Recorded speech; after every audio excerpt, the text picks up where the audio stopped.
పెళ్ళైనా పండగైనా వేడుక ఏదైనా పట్టుచీరల ప్రత్యేక వేదిక వారాహి సిల్క్స్.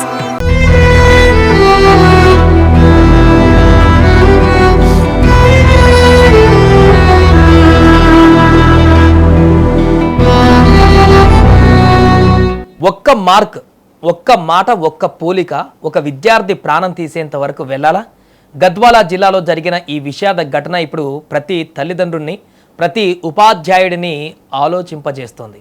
చదువులో ఎప్పుడూ ముందుండే ఓ మెరిట్ విద్యార్థి అవమానంగా భావించిన కొన్ని మాటలను మనసులో పెట్టుకొని చివరకు తన జీవితాన్ని ముగించుకోవడం తీవ్ర విషాదాన్ని మిగిల్చింది. ఇంతేకాదు, చనిపోయే ముందు ఆ యువకుడు రాసిన చివరి లేఖ ఇప్పుడు ప్రతి ఒక్కరిని కన్నీళ్లు పెట్టిస్తోంది. ఈ ఘటనలో అసలేం జరిగిందో ఒకసారి పూర్తి వివరాలు చూస్తే, గద్వాల మండలం కొత్తపల్లి గ్రామానికి చెందిన తరుణ్ అనే 18 ఏళ్ల విద్యార్థి స్థానిక ప్రభుత్వ జూనియర్ కళాశాలలో ఇంటర్ 2వ సంవత్సరం బైపీసీ చదువుతున్నాడు. ఇంట్లో అందరికీ ఎంతో ఇష్టమైన కొడుకు, గ్రామంలో కూడా మంచి పేరున్న విద్యార్థి, చదువులో ఎప్పుడూ ముందుండేవాడని, భవిష్యత్తులో డాక్టర్ కావాలన్న లక్ష్యంతో కష్టపడి చదువుతున్నాడని గ్రామస్తులు చెబుతున్నారు. తరుణ్ ప్రతిభ ఎలా ఉందంటే, ఇంటర్ మొదటి సంవత్సరంలో 440 మార్కులకు 434 మార్కులు సాధించాడు. అంటే దాదాపు అన్ని సబ్జెక్టుల్లో అద్భుతమైనటువంటి ప్రతిభ కనబరిచాడు.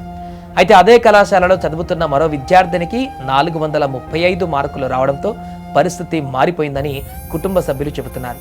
ఆ తర్వాత నుంచి టీచర్ తరచూ ఆ విద్యార్థిని అందరి ముందు అభినందిస్తూ తరుణ్ను మాత్రము చిన్నచూపు చూస్తున్నట్లుగా మాట్లాడేదని ఆరోపిస్తున్నారు.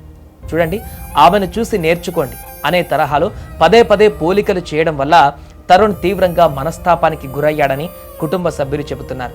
చదువులో ఒక్క మార్కు తేడా మాత్రమే ఉన్నా అందరి ముందు తనను తక్కువ చేసినట్లు అనిపించేదని, అదే అతడిని లోపల కుంగదీసిందని కుటుంబ సభ్యులు ఆవేదన వ్యక్తం చేస్తున్నారు.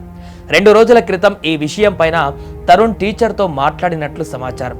అందరి ముందు అలా మాట్లాడడం తనకు బాధ కలిగించిందని చెప్పి వాదించినట్లుగా తెలుస్తోంది. ఈ ఘటన తర్వాత తరుణ్ కాలేజీకి వెళ్ళలేదు, ఇంట్లో కూడా మౌనంగా ఉండేవాడనని కుటుంబ సభ్యులు చెబుతున్నారు. అయితే తన మనసులో ఇంత పెద్ద నిర్ణయం తీసుకున్నాడని ఎవరు ఊహించలేదు. తాజాగా ఇంట్లో ఎవరూ లేని సమయంలో తరుణ్ ఉరివేసుకొని బలవన్మరణానికి పాల్పడ్డాడు. అయితే ఆత్మహత్యకు ముందు అతడు ఒక లేఖ రాసినట్టుగా తెలుస్తుంది. అందులో టీచర్ వ్యవహార శైలి తనను తీవ్రంగా బాధించిందని, అవమానంగా అనిపించిందని రాసినట్లుగా ప్రచారం జరుగుతుంది. అయితే ఆ లేఖలోని వివరాలపైన పోలీసులు కూడా విచారణ చేస్తున్నారు. ఈ ఘటనపైన గ్రామంలో తీవ్ర విషాదం నెలకొంది. ఎప్పుడూ నవ్వుతూ కనిపించే, చదువులో ముందుండే ఒక విద్యార్థి ఇలా ప్రాణాలు తీసుకోవడం అందరినీ కలిచివేసింది. కుటుంబ సభ్యులు కన్నీరు మున్నీరుగా విలపిస్తున్నారు. గ్రామస్తులు కూడా ఈ ఘటనపైన తీవ్ర దిగ్భ్రాంతి వ్యక్తం చేస్తున్నారు. ఇదిలా ఉండగా, ఈ ఘటనకు సంబంధించి టీచర్ వ్యవహార శైలిపైన సోషల్ మీడియాలో విమర్శలు వ్యక్తమవుతున్నాయి. ప్రస్తుతం పోలీసులు ఘటనా స్థలానికి చేరుకొని కేసు నమోదు చేసి దర్యాప్తు చేపట్టారు.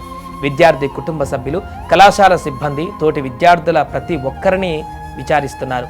ఇక మొత్తంగా విద్యార్థులను ప్రోత్సహించడం ఎంత ముఖ్యమో, వారిని ఇతరులతో పోల్చకుండా వారి ఆత్మవిశ్వాసాన్ని దెబ్బతీయకుండా మాట్లాడడం కూడా అంతే ముఖ్యం.